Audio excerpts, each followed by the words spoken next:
সালোকসংশ্লেষণ প্রক্রিয়া। সালোকসংশ্লেষণ প্রক্রিয়ায় এর আগের ভিডিওতে আমরা আলোক নির্ভর অধ্যায় সম্পর্কে আলোচনা করেছি। এখন আলোচনা করব আলোক নিরপেক্ষ অধ্যায় বা আলোক অন্ধকার অধ্যায় নিয়ে, যেটি হয়ে থাকে ক্লোরোপ্লাস্টের স্টোমাতে। আলোক নিরপেক্ষ অধ্যায় একে কার্বোহাইড্রেট তৈরি বা কার্বন বিজারণ পদ্ধতিও বলা হয়ে থাকে। কার্বন ডাইঅক্সাইড বিজারিত হয়ে কার্বোহাইড্রেট উৎপাদন করে বলে একে কার্বন বিজারণ অধ্যায়ও বলা হয়। কার্বন বিজারণ প্রক্রিয়ায় আলোর প্রত্যক্ষ প্রয়োজন পড়ে না, তাই নিরপেক্ষ অধ্যায় বা অন্ধকার অধ্যায়ও বলা হয়। এ প্রক্রিয়া ক্লোরোপ্লাস্টের স্টোমাতে সংঘটিত হয়। আলোক অধ্যায় সংঘটিত না হলে অন্ধকার অধ্যায় ঘটে না। তাহলে কি আলোক অধ্যায় প্রথমে সংঘটিত হতে হবে? যদি আলোক অধ্যায় সংঘটিত না হলে অন্ধকার অধ্যায় ঘটবে না। কোষে সংঘটিত বিক্রিয়াসমূহ পর্যায়ক্রমিকভাবে ঘটে, তাকে বলা হয় গতিপথ। গতিপথ চক্রাকারে ঘটে থাকে, তাকে চক্রও বলা হয়। অধিকাংশ উদ্ভিদই C3 উদ্ভিদ। কেলভিন চক্র বা C3 চক্র। তেজস্ক্রিয় কার্বন এর আইসোটোপ 14 ব্যবহার করে সন্ধানী উদ্ভিদে। ক্লোরিলা নামক এককোষী শৈবালে কার্বন বিজারণে যে চক্রাকার গতিপথ আবিষ্কার করেন তা কেলভিন চক্র নামে পরিচিত। মেসোফিল কোষে হয় কেলভিন চক্র। কেলভিন চক্র মূলত সংঘটিত হয় মেসোফিল কোষে। কেলভিন এই চক্রটি আবিষ্কার করেন, তার নাম অনুসারে একে কেলভিন চক্র বলা হয় বা C3 চক্র বলা হয়। রাইবোলুজ 1,5 বিসফসফেট।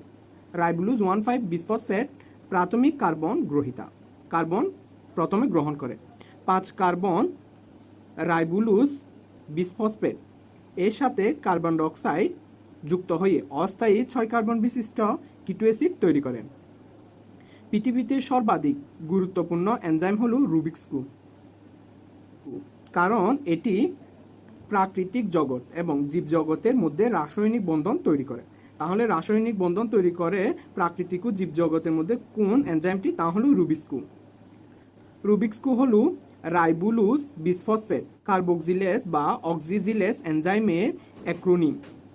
কার্বন ডাইঅক্সাইড হলো ফিক্সিং এনজাইম। তাহলে ফিক্সিং এনজাইম কি? Carbon dioxide. প্রথম স্থায়ী পদার্থ 3-ফসফোগ্লিসারিক অ্যাসিড, তাই একে C3 চক্র বলা হয়। 3 কার্বন বিশিষ্ট এটি। কেলভিন চক্রে 4টি ধাপে 10টি বিক্রিয়া সংঘটিত হয়। তাহলে কেলভিন চক্রে কি হয়? 4টি ধাপে 10টি বিক্রিয়া সংঘটিত হয়। এটিপি ভেঙে এডিপি তৈরির সময় কাইনেজ এনজাইম ব্যবহৃত হয়। সব সময় এখানে এটিপি ভেঙে এডিপি তৈরির সময় কাইনেজ এনজাইমই ব্যবহৃত হয়। শৈবাল, ব্রায়োফাইটা, টেরিডোফাইটা নগ্নবীজি ও আবৃতবীজি উদ্ভিদের মধ্যে C3 চক্র লক্ষ্য করা যায়। C3 উদ্ভিদের ক্ষেত্রে স্টার্চ ও সুক্রোজ উৎপাদন।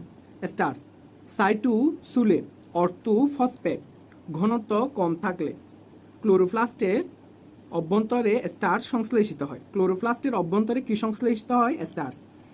এডিপি গ্লুকোজ হয়ে স্টার্চে পরিণত হয়। তাহলে সেক্ষেত্রে গ্লিসারেলডিহাইড 3-ফসফেট আইসোমারেজের সহায়তায় ডাইহাইড্রোক্সি অ্যাসিটোন 3-ফসফেটে পরিণত হয়। এই দুটি মিলিত হয়, এগুলো হচ্ছে ট্রাইউস 3 কার্বন বিশিষ্ট। এই দুটি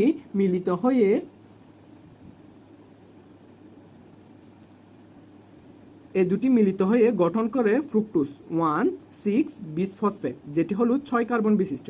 এখান থেকে তৈরি হয় গ্লুকোজ 6-ফসফেট। গ্লুকোজ 6-ফসফেট থেকে উৎপন্ন হয় গ্লুকোজ 1-ফসফেট। গ্লুকোজ 1-ফসফেট থেকে উৎপন্ন হয় এডিপি গ্লুকোজ এবং ইউডিপি গ্লুকোজ। এডিপি গ্লুকোজ থেকে স্টার্চ উৎপন্ন হয় এবং ইউডিপি গ্লুকোজ থেকে সুক্রোজ উৎপন্ন হয়। সুক্রোজ উৎপাদনের ক্ষেত্রে সাইটোসুলে অর্থোফসফেটের ঘনত্ব বেশি থাকলে পিআই এর বিনিময়ে পিআই ট্রান্সপোর্টার দিয়ে ট্রাইউস ফসফেট ক্লোরোপ্লাস্ট থেকে সাইটোসুলে চলে আসে। ইউডিপি বা ইউরিডিন ডাইফসফেট হয়ে শেষে সুক্রোজ হিসেবে জমা হয়। শেষে কি হিসেবে জমা হয়? সুক্রোজ হিসেবে জমা হয়। সুক্রোজ সারা উদ্ভিদ দেহে ট্রান্সপোর্ট হয়। স্টার্চ ও সুক্রোজ এই চক্রের উৎপাদন, এই চক্রের অংশগ্রহণকারী নয়। তাহলে গ্লুকোজ 1-ফসফেট থেকে এডিপি গ্লুকোজ থেকে স্টার্চ, ইউডিপি গ্লুকোজ থেকে তৈরি হয় সুক্রোজ। শালক সংশ্লেষণ বা ফটো রেসপিরেশন। C3 উদ্ভিদে উচ্চ তাপমাত্রা এবং তীব্র সূর্যালোক থাকলে সেখানের মধ্যে ফটোসিনথেসিস না হয়ে ফটো রেসপিরেশন হয়ে যায়। আলোর সাহায্যে অক্সিজেন গ্রহণ ও কার্বন ডাইঅক্সাইড ত্যাগ করার প্রক্রিয়াই হলো ফটো রেসপিরেশন। সবুজ উদ্ভিদে C3 চক্র চলাকালে পরিবেশে তীব্র আলো ও উচ্চ তাপমাত্রা সৃষ্টি হলে ফটোসিনথেসিস বা শালক সংশ্লেষণ না হয়ে ফটো রেসপিরেশন হয় বা আলোক শোষণ হয়। ক্লোরোপ্লাস্টে কার্বন ডাইঅক্সাইডের পরিমাণ কম। ক্লোরোপ্লাস্টে যদি কার্বন ডাইঅক্সাইডের পরিমাণ কম এবং অক্সিজেনের পরিমাণ বেশি হলে ফটো রেসপিরেশন হয়। ক্লোরোপ্লাস্টে কার্বন ডাইঅক্সাইডের পরিমাণ কম এবং অক্সিজেনের পরিমাণ বেশি হলে ফটো রেসপিরেশন হয়। তীব্র আলো ও অধিক তাপমাত্রায় 30 ডিগ্রি সেন্টিগ্রেডের উপরে গাছে পানি সংরক্ষণের জন্য পত্ররন্ধ্র বন্ধ হয়ে যায়, ফলে পাতায় কার্বন ডাইঅক্সাইড গ্যাস সীমিত হয়ে পড়ে। তখন রাইবোলুস বিসফসফেট কার্বন ডাইঅক্সাইডের পরিবর্তে অক্সিজেনের সাথে বিক্রিয়া করে 2 কার্বন বিশিষ্ট গ্লাইকোকুলেট তৈরি করে। গ্লাইকোকুলেট ক্লোরোপ্লাস্ট ত্যাগ করে সাইটোপ্লাজমে এসে পারক্সিসোম এ প্রবেশ করে। তাহলে কি করে? গ্লাইকোকুলেট ক্লোরোপ্লাস্ট থেকে এসে সাইটোপ্লাজমে পারক্সিসোমের মধ্যে প্রবেশ করে। পারক্সিসোমে প্রবেশ করে গ্লাইকোকুলেট অক্সিজেনের সাথে বিক্রিয়া করে কিছু দ্রব্য তৈরি করে যা মাইটোকন্ড্রিয়াতে প্রবেশ করে এবং বিক্রিয়া শেষে কার্বন ডাইঅক্সাইড ত্যাগ করে। কাজেই ফটো রেসপিরেশনে ক্লোরোপ্লাস্ট, পারক্সিসোম, মাইটোকন্ড্রিয়া অংশগ্রহণ করে। ফটো রেসপিরেশন C3 উদ্ভিদের ফটোসিনথেসিস বা শালক সংশ্লেষণের হার 25% পর্যন্ত কমাতে পারে। ডাই কার্বক্সিলিক চক্র বা C4 চক্র বা হ্যাশ ও স্ল্যাগ চক্র। প্রথমে একদল বিজ্ঞানী, পরে আরেক দল বিজ্ঞানী, যথাক্রমে ইকু ও ভুট্টা উদ্ভিদে কার্বন ডাইঅক্সাইড এর 14 আইসোটোপ প্রয়োগ করে। সেখান থেকে তারা 4 কার্বন বিশিষ্ট ম্যালিক অ্যাসিড ও অ্যাসপার্টিক অ্যাসিডের 70 থেকে 80 ভাগ চিহ্নিত কার্বন দেখতে পান। অর্থাৎ গবেষণায় কার্বন ডাইঅক্সাইড 14 কোনো C3 পর্যায় সৃষ্টিতে অংশগ্রহণ করে না, C4 পদার্থ সৃষ্টিতে অংশগ্রহণ করেছে। ডাই কার্বক্সিলিক চক্র। ডাই কার্বক্সিলিক চক্র কেলভিন চক্রের ব্যতিক্রম। এমডি হ্যাশ ও সিআর স্ল্যাগ অস্ট্রেলীয় বিজ্ঞানী ইকু উদ্ভিদ নিয়ে পূর্ণাঙ্গভাবে এই গতিপথ প্রথম আবিষ্কার করেন। তাহলে বিজ্ঞানী হ্যাশ ও বিজ্ঞানী স্ল্যাগ সর্বপ্রথম ইকু উদ্ভিদে এই চক্রটি পূর্ণাঙ্গ আবিষ্কার করেন। তাই এদের নাম অনুসারে এই চক্রকে হ্যাশ ও স্ল্যাগ চক্রও বলা হয়। এই চক্রকে ডাইকার্বক্সিলিক চক্র নামেও পরিচিত। 16টি গোত্রের বহু উদ্ভিদে এই গতিপথ আবিষ্কৃত হয়। পাতার মেসোফিল কোষ এবং বান্ডেল সিড কোষ সম্মিলিতভাবে এই গতিপথ সম্পন্ন করে। মেসোফিল কোষে সীমাবদ্ধ থাকে ফসফোইনল পাইরুভেট কার্বক্সিলেজ এবং পাইরুভেট অর্থোফসফেট ডাইকাইনেজ এনজাইম মেসোফিল কোষে সীমাবদ্ধ থাকে। তাহলে মেসোফিল কোষে সীমাবদ্ধ থাকে ফসফোইনল, পাইরুভেট কার্বক্সিলেজ এবং পাইরুভেট অর্থোফসফেট ডাইকাইনেজ এনজাইম, এগুলো মেসোফিল কোষে সীমাবদ্ধ থাকে। ডিকার্বক্সিলেজ সমূহ এবং কেলভিন চক্রের সকল এনজাইম বান্ডেল সিড কোষে সীমাবদ্ধ থাকে। তাহলে বান্ডেল সিড কোষে সীমাবদ্ধ থাকে ডিকার্বক্সিলেজ সহ বা ডিকার্বক্সিলেজ সমূহ এবং কেলভিন চক্রের সকল এনজাইম কোথায় সীমাবদ্ধ থাকে? বান্ডেল সিড কোষে সীমাবদ্ধ থাকে। মেসোফিল কোষ থেকে প্লাজমোডেজমাটা দিয়ে, তাহলে কি দিয়ে? মেসোফিল কোষ থেকে প্লাজমোডেজমাটা দিয়ে বান্ডেল সিড কোষে প্রবেশ করে। 4 ধাপে কার্বন ডাইঅক্সাইড সরাসরি C3 চক্রে প্রবেশ করে। 4 ধাপে কার্বন ডাইঅক্সাইড সরাসরি C3 চক্রে প্রবেশ করে। এটি বান্ডেল সিড কোষে হয়। ডিকার্বক্সিলেজ এনজাইম সহযোগিতা করে। তাহলে এখানে কে সহযোগিতা করে? ডি কার্বক্সিলেজ এনজাইম সহযোগিতা করে কার্বন ডাইঅক্সাইড C3 চক্রে প্রবেশে। এই ধাপগুলো কোথায় হয়? বান্ডেল সিড কোষে হয়ে থাকে। বান্ডেল সিড কোষে কার্বন ডাইঅক্সাইডের অভাব হয় না। তাহলে বান্ডেল সিড কোষে কার্বন ডাইঅক্সাইডের অভাব হয় না, তাই ফটো রেসপিরেশন হয় না বা শালক শোষণ হয় না বা আলোক শোষণ হয় না।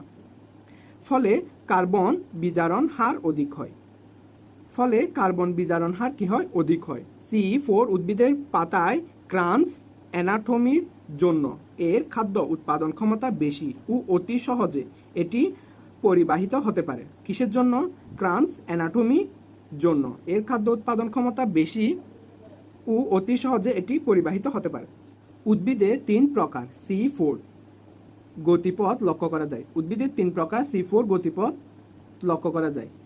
NADP মেলিক এনজাইম প্রকার, যার মধ্যে রয়েছে ভুট্টা, ইকু, সারগম, ক্রেবঘাস ইত্যাদি এই প্রকার কার্যকারী। NAD মেলিক এনজাইম এই প্রকারের মধ্যে রয়েছে মিল্লাত, কাউন এবং চীনা।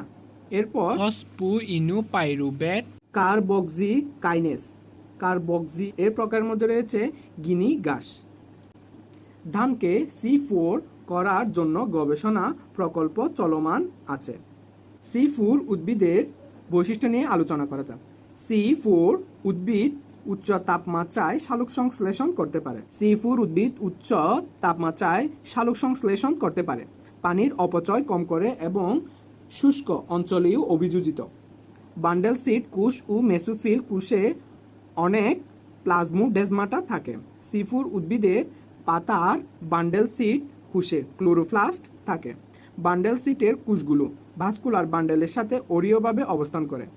বান্ডেল সিটের ক্লোরোপ্লাস্ট ও গানা অনুপস্থিত, কিন্তু মেসোফিল কোষে উন্নত প্রকৃতির গানা বিদ্যমান, যেমন ইকু উদ্ভিদের পাতা। তাহলে বান্ডেল সিটের ক্লোরোপ্লাস্ট যেটি আছে সেখানের মধ্যে গানা অনুপস্থিত, কিন্তু মেসোফিল কোষে উন্নত প্রকৃতির গানা বিদ্যমান। C4 উদ্ভিদের মেসোফিল কোষে রাইবোলুজ বিসফসফেট কার্বক্সিলেজ নামক এনজাইমের কার্যকারিতা অনুপস্থিত। তাহলে কি হয়? NADP মেলিক অ্যাসিড ও এনজাইমের উপস্থিতিতে বান্ডেল সিট ক্লোরোপ্লাস্ট C3 চক্র পরিচালনায় প্রয়োজনীয় বিপাকীয় শক্তি NADPH প্লাস আয়ন উৎপাদন হয়। বান্ডেল সিট ক্লোরোপ্লাস্টে প্রচুর স্টার্চ দানা থাকে, কিন্তু মেসোফিল ক্লোরোপ্লাস্টে স্টার্চ দানা থাকে না। রুবিক্সকু এনজাইম মেসোফিলে থাকে না, বান্ডেল সিটে অবস্থান করে। তাহলে রুবিক্সকু এনজাইম মেসোফিলে থাকে না, বান্ডেল সিটে অবস্থান করে। C4 উদ্ভিদে শালুক বা আলুক শ্বসন প্রায় অনুপস্থিত এবং সহজে শনাক্ত করা যায় না, তাই শালক সংশ্লেষণে উৎপাদিত শর্করার অপচয় কম হয়। কেলভিন চক্র বা C3, ডাইকার্বক্সিলিক চক্র বা C4 দুটি নিয়ে আলোচনা করা যাক। তাপমাত্রা, আদর্শ তাপমাত্রা হলো 10 থেকে 25 ডিগ্রি সেন্টিগ্রেড, আর ডাইকার্বক্সিলিক চক্রে বা C4 চক্রে 30 থেকে 45। উচ্চ তাপমাত্রায় খাপ খাইয়ে নিতে সক্ষম নয়, উচ্চ তাপমাত্রায় খাপ খাইয়ে নিতে সক্ষম। পাতার বান্ডেল সিটকে ঘিরে মেসোফিল কোষের কোনো পৃথক স্তর নেই, অর্থাৎ ক্র্যান্স অ্যানাটমি অনুপস্থিত। পাতার বান্ডেল সিটকে ঘিরে অরীয়ভাবে সজ্জিত মেসোফিল কোষের ঘন স্তর বিদ্যমান, অর্থাৎ ক্র্যান্স অ্যানাটমি উপস্থিত। গঠনগতভাবে ক্লোরোপ্লাস্ট একই রকম। ক্লোরোপ্লাস্টের একই ধরনের গ্রানাম থাকে। ক্লোরোপ্লাস্ট দুই ধরনের C4 উদ্ভিদের ক্ষেত্রে। গ্রানামযুক্ত মেসোফিল ক্লোরোপ্লাস্ট উন্নত প্রকৃতির এটি।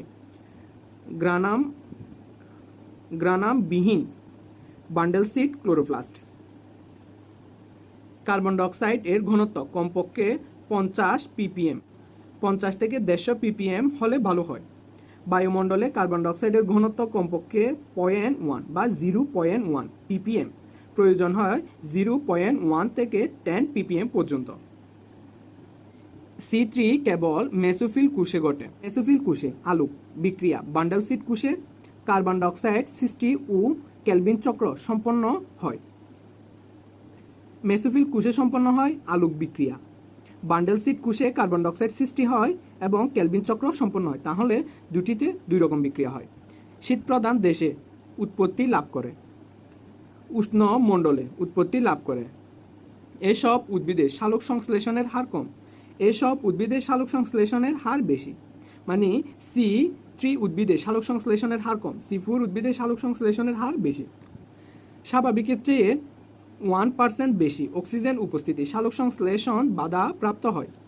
অতিরিক্ত অক্সিজেন বাধাপ্রাপ্ত হয় না। যদি অতিরিক্ত অক্সিজেনও থাকে C4 উদ্ভিদ বাধাপ্রাপ্ত হয় না। ফটো রেসপিরেশন বা আলোক শ্বসন ঘটে, C4 উদ্ভিদের ক্ষেত্রে ঘটে না। প্রাথমিক কার্বন ডাইঅক্সাইড গ্রহিতা হল রাইবোলুজ 1,5 বিসফসফেট। C4 উদ্ভিদের ক্ষেত্রে পিইপি বা ফসফোরাইল পাইরুবিক অ্যাসিড হচ্ছে প্রাথমিক কার্বন ডাইঅক্সাইড গ্রহীতা। Carbon dioxide fixing enzyme Rubik's cube, carbon dioxide fixing enzyme Rubik's cube. আর এখানে ফিক্সিং এনজাইম হলো পিইপি বা কার্বক্সিলেজ। প্রথম স্থায়ী দ্রব্য 3PGA বা ফসফোগ্লিসারিক অ্যাসিড। আর এখানের মধ্যে হচ্ছে 4OAA বা 4 অক্সালো অ্যাসিটিক অ্যাসিড। 3 মানে হচ্ছে 3 কার্বন বিশিষ্ট, 4 মানে হচ্ছে 4 কার্বন বিশিষ্ট।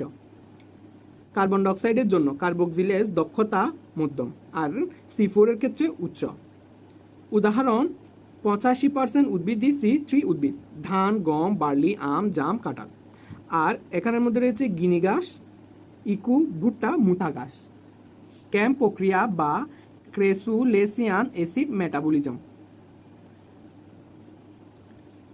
ক্রেসুলেসিয়ে গোত্রের বা পাথরকুচি গোত্র উদ্ভিদে এই প্রক্রিয়া সংগঠিত হয় বলে একে ক্যাম্প নামকরণ করা হয়েছে।